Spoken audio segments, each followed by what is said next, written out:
So, Mr. Van Rees, if we're going fishing for the first time, what do we need? Well, Chase, I like what you're wearing first, because before you go out, check the weather out. And if it's going to rain, you need some rain gear. And the fact that you have boots on the table, great idea, because you want to stay dry, because who knows how long you'll be out fishing. So what about the tackle box? What do we need?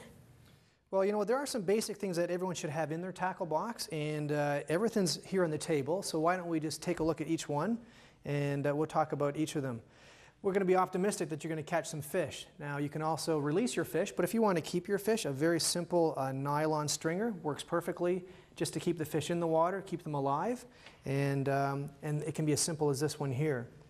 You know, bobbers come in various shapes and sizes, but I think if you're just starting fishing, I think the red and white bobber is a very simple one and easy one to use. Snap swivels are excellent for attaching to lures. And here's something that's really important, especially if you're in water where there's pike, which have large teeth. And this is a leader, and this basically just protects your line. So when the fish grabs onto this, less likely that it's going to cut your line. And of course we have hooks, and hooks come in various shapes and sizes. And depending on what you're fishing for and what you're using, you'll want to choose one over the other. Of course, sunglasses. Wow, you know what? There are different kinds of sunglasses. Most fishermen use a type of lens that's polarizing. These glasses cut the glare, and you can actually see the fish in the water, and that's going to be helpful for where you want to cast your lures or your bait. Pliers, you know what? Pliers are very handy just so that you don't cut your fingers trying to get the hook out, and pliers can be this size. That's a perfect size too.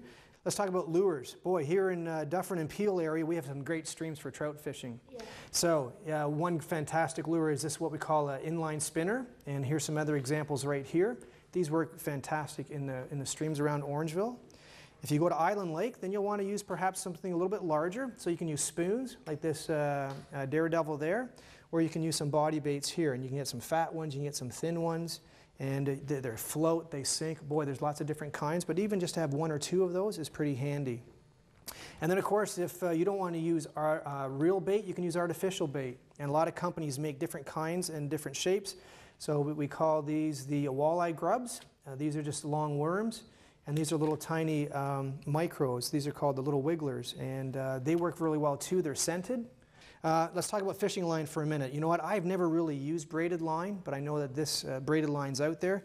I prefer monofilament line. That's what I've been using, and so I'm most familiar with even tying my knots with this. Braided line basically gives you smaller diameter, more strength.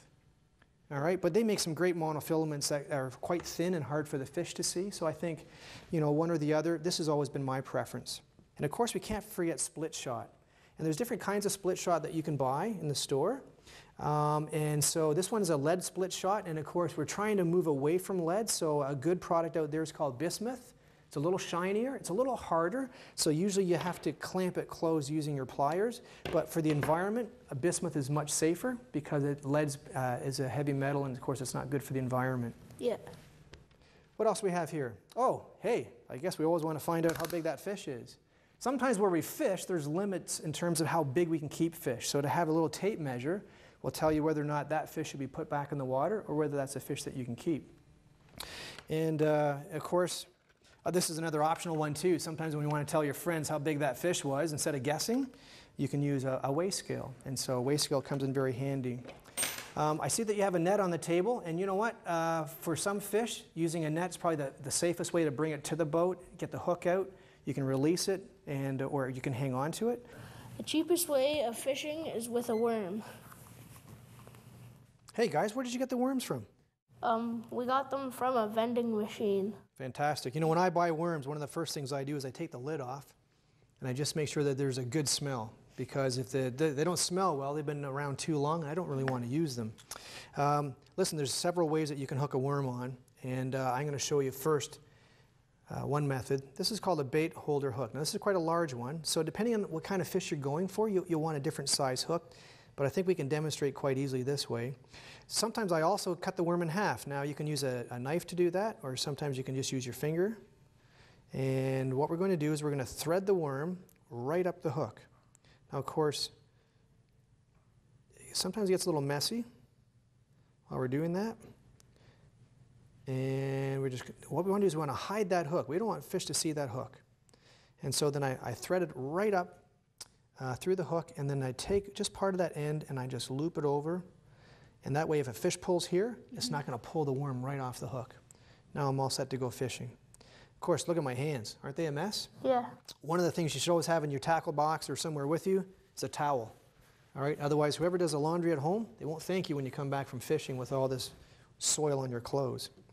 So that's one method. Here's another method what you can do. If you're stream fishing for trout here in Peel or Dufferin County, what you do is you take your hook and you put it just nicely through the skin. Wrap it around once and put it through again. And what you're doing here is you're making the worm look long and thin. So when you cast that into the stream, it looks natural. It looks like there's this worm that maybe fell in and it's getting floating downstream, and the fish will really like that. And that's just another way. So those are the two main ways that I hook worms onto hooks. When we come back, we'll be tying knots and getting ready to cast a few.